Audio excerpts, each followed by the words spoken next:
IPL టోర్నీలో మిగిలిన 9 జట్ల సంగతి ఒకలా ఉంటే ఆర్సీబీ టీం పరిస్థితి మరోలా ఉంది.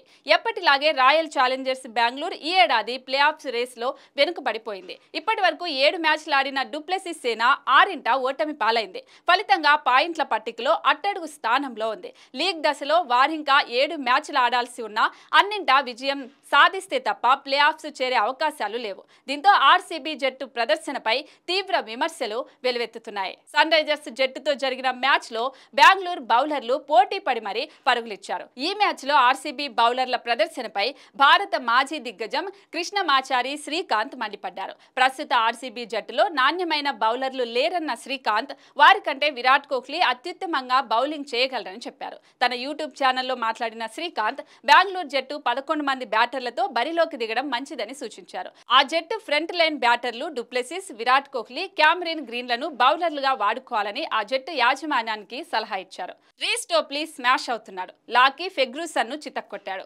ముఖ్యంగా లాకీని కోల్కతా నుంచి కొనుగోలు చేసినా పెద్దగా ప్రయోజనం లేదు. విల్ జాక్స్ వారి అత్యుత్తమ బౌలర్, ఉన్నవారిలో అతడే కాస్త నయం. జట్టులో బౌలర్లున్నా లేకపోయినా తేడా ఉండదు. 11 మంది బ్యాటర్లలో బరిలోకి దిగడం మంచిది. డూప్లెసిస్ 2, క్యామరూన్ గ్రీన్ 4 ఓవర్లు వేయొచ్చు. వీరికి తోడుగా కోహ్లీ ఉండనే ఉన్నాడు. అతను 4 వేయగలడు. రెగ్యులర్ బౌలర్లతో పోలిస్తే విరాట్ తక్కువ పరుగులు ఇస్తాడు. నాకు తెలుసు అంటూ ఈ మాజీ దిగ్గజం చెప్పుకొచ్చారు.